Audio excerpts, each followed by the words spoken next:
Kate Bashabe umukobwa wahogoje amagana menshi y'abagabo ni muntu ki?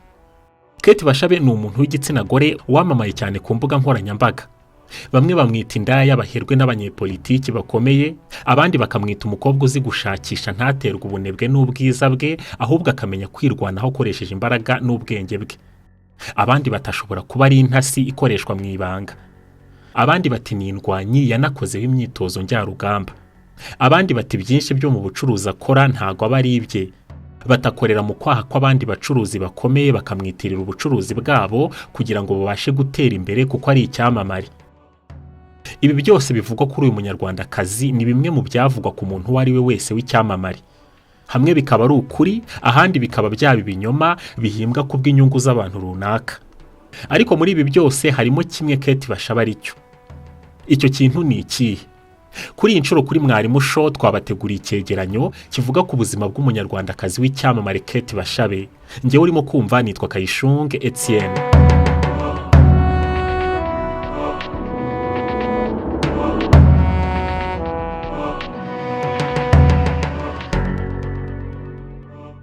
Abenshi bamuzi ku izina rya Kate Bashabe, ariko izina akoresha ku ndangamuntu ye ni Bashabe Catherine. Kate Bashabe nk'umukobwa w'indobanure mu bwiza n'ikimero, intangiriro y'ubwamamare bwe yahereye mu mwaka wa 2010 ubwo kompanyi y'itumanaho ya MTN nayo yashimangiraga ubwiza bwe ikabushyiraho akadomo imwambika ikamba ryo kuba nyampinga wayo. Nyuma gato yuko Kate Bashabe ahiza abandi bakobwa bose bahataniraga amarushanwa yo kuba Miss MTN, yaje no kwitabira irushanwa rya Miss Nyarugenge na bwarabahiga bimuha amahirwe yo kwitabira irushanwa rya Nyampinga w'u Rwanda mu 2012, ariko ku munota wa nyuma ntibyamukundira. Ibi byatewe n'uko iryo joro yahise afata indege yerekeza muri Kenya kubera ko se yari yagize impanuka. Kate Bashabe ni umwe mu bashabitsi bakiri bato b'abahanga mu guhanga imideri, gutaka inzu n'indi mirimo ijyanye nabyo. Guhera mu mwaka wa 2011, Kate Bashabe ntiyongeye kuryama ngo ahezeyo.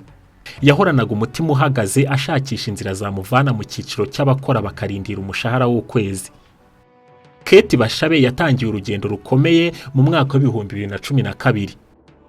Yahereye ku mafaranga yizigamiraga mu mushahara yakoreye icyo gihe. Ati icyo gihe nahoraga mfite inyota yo kwikorera business yanjye. Nakundaga ibintu by'imideri, bityo ngira igitekerezo cyo gukora ibintu byo gucuruza imyenda.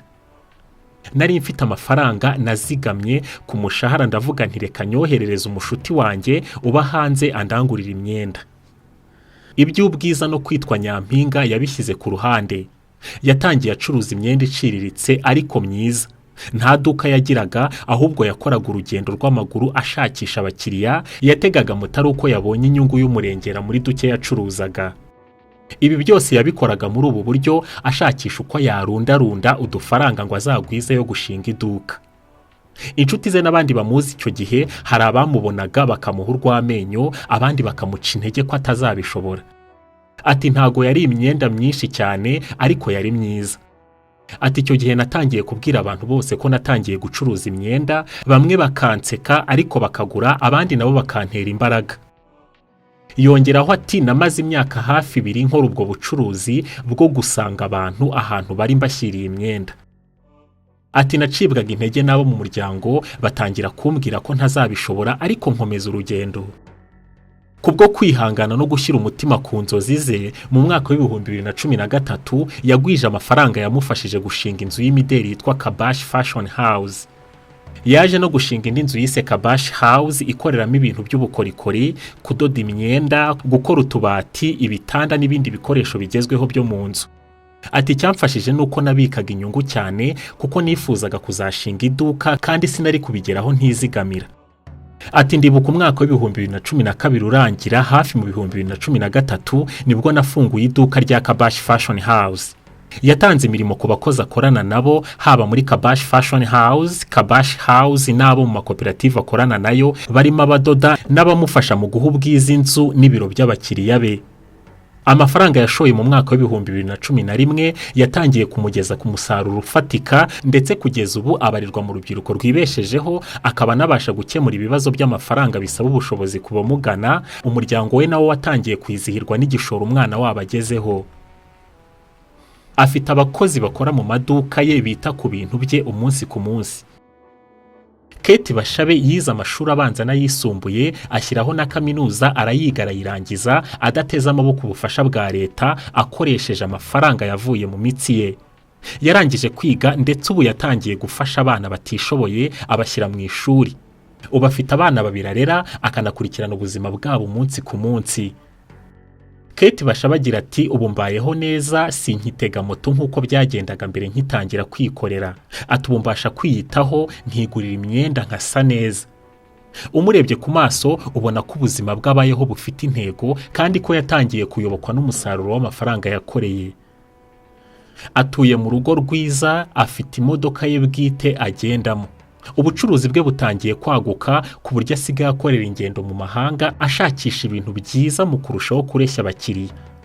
Nka rwiyemezamirimo ukiri muto yatangiranye intego zijegajega bityo bikamugusha mu gihombo. Ati kosa nakoze nkitangira habayeho kwizera abantu akenshi bakantenguha ntibanyishyure bikabamo imvururu. Ati maze kwigirira icyizere namenye uko mbitwara iryo kosa rivaho. Uyu mukobwa w'uburanga kandi yigeze gushinjwa kunigira mu nzu inkumi ebyiri. Ariko nyuma yiseguye ku babyumvise bakamufata nk'umugome agira ati ntabwo nkina filime nta nubwo nkina karate ngo nta nubwo nigeze niga igisirikare. Abakobwa bashyize Kate Bashabe mu itangazamakuru bamushinja kubashimuta no kubakorera iyicarubozo ngo ni bagenzi be babikoze bafite umugambi mubisha. Ati cyabayeho ni ukutumvikana na bagenzi banjye ariko byari ibintu by'amafuti ariko bo babigira ibintu birebire. Mu gihe gishize niho naje kumva mu bitangazamakuru aho naje kuvugwa ibintu bitari byiza. Ati abakiriya banjye ndabiseguraho ibyamvuzweho mu by'ukuri nta kuri kurimo ntago ndi umuntu umeze utyo. Ati rwose mwebwe mwari mwarankuyeho icyizere mu nkundire mu kingarurire kuko ndacyagikwiye. Ati nta cyaha nakoze cyatuma muntakariza icyizere. Kate Bashabe mu buzima busanzwe akunda muzika. Ni gake mu modoka ye no mu nzu ye wasanga hatarimo umuziki. Akunda kandi kureba filime z'uruhererekane. Impano yo kumurika imideri yatangiye kuyigaragaza akiri mu mashuri yisumbuye. Dadido Maximo niwe wamufashije kwagura iyi impano. Amwigisha gutambuka neza no kugendera mu nkweto za kigore. Kuko avuga ko mbere yuko atangira kumurika imideri yari ameze nk'umuhungu. Ngo ntiyari azi kwambara inkweto za kigore no kuzigenderamo. Avuga ko kandi Dadido Maximo ariwe wamuteye imbaraga zo kujya mu marushanwa. Kuri we ngo uru rugendo ntago rwari rworoshye na gato. Ngo hari abantu benshi bafunguriye rimwe na w'amaduka ubucuruzi bwabo buranga barafunga.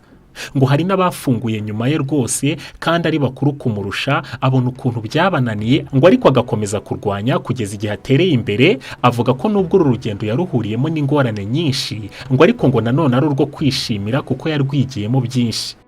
Abantu benshi bazi ko Kate Bashabe akora ubucuruzi bw'imyenda gusa kuko ari byo akunda kwerekana ku mbuga nkoranyambaga.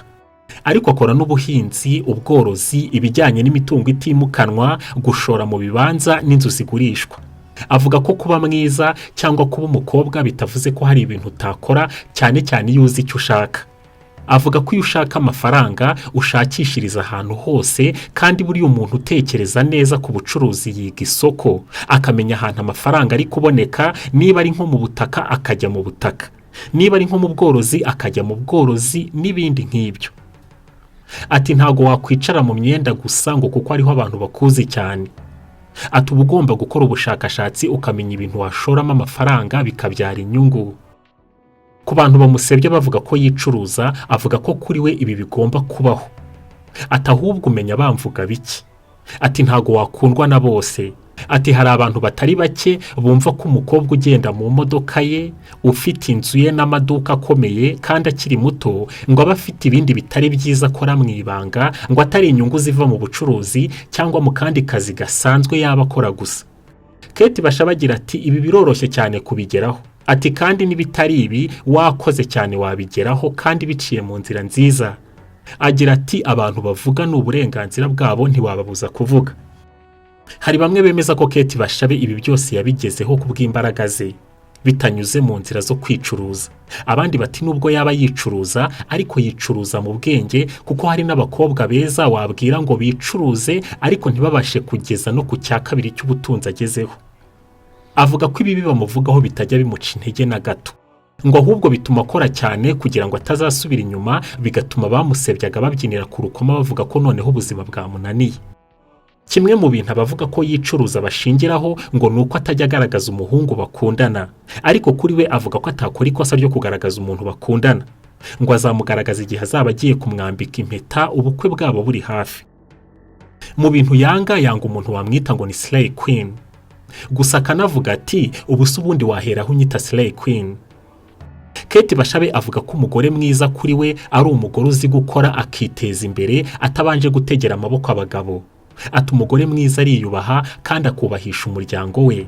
Ati umugore mwiza nuharanira ko abana be n'umugabo we batera imbere kandi bakagira n'umunezero mu rugo. Ku bana b'abakobwa bifuza gutera ikirenge muke abagira inama agira ati ntago wamera nka Kate Bashabe, kuko Kate ubona ushobora gusanga afite ibindi bintu inyuma wamumenyaho bigatuma utifuza kumera nka we. Ati ahubwo wowe ugomba guharanira kuba wowe uruta Kate Bashabe. Ati byiza ubona kuri Kate Bashabe ugaharanira kubigeraho ndetse ukanamurenga kure. Kugira ngo ugere kuri ibyo byose rero ngo nuko ukura amaboko mu mufuka ukareka ubunebwe. Ati abana benshi ni abanebwe ntago bakunda gukora. Ati kugira inzozi ariko mu mutwe wawe hatarimo guharanira kuzagera kuri izo nzozi zawe, ukirirwa wicaye uririmba ngo nzaba mu nzu nziza, nzaba umuyobozi, nzaba umucuruzi ukomeye n'ibindi, ariko ukaba udakora ubushakashatsi ku byo ushaka kuzageraho, ntuhore uhirimbanira kugira ubumenyi buhagije muri ibyo ushaka kugeraho, utemera kwibabaza ngo uhere kuri duke ufite nubwo hari n'abaguseka, ariko wowe ukemera kurwana n'inzozi zawe, buri munsi ukarangira wumva unaniwe ariko ufite kimwe mu bikorwa wakoze bikwerekeza ku nzozi zawe, ngo biragoye cyane ko wapfa gutera imbere. Ati urubyiruko cyane cyane abakobwa bakwiye kwishimira kuvunika ariko bafite intumbero. Ndabashimira kuba mukurikira urubuga rwa Mwarimu Show. Wakanda kuri subscribe niba utarakandaho, ukanakanda ku nzogera ihitiza nyuma yo gukanda kuri subscribe, ugakanda n'ahandi uhita ubona handitse ngo all kugira ngo uzajye uza mu bambere mu kubona inyigisho n'andi makuru yose dushyira kuri Mwarimu Show. Wagira icyo utubwira kandi ku byo wumvise ushyize igitekerezo ahabugenewe ubona handitse ngo comment. Gusangiza ubu butumwa abandi kuri WhatsApp, Facebook, Twitter n'ahandi ni umusanzu mwiza kuri twe no ku bandi bakeneye amakuru nk'aya. Iyo nomero kandi ya telefone ubona wayikoresha utwandikira kuri WhatsApp. Murakoze.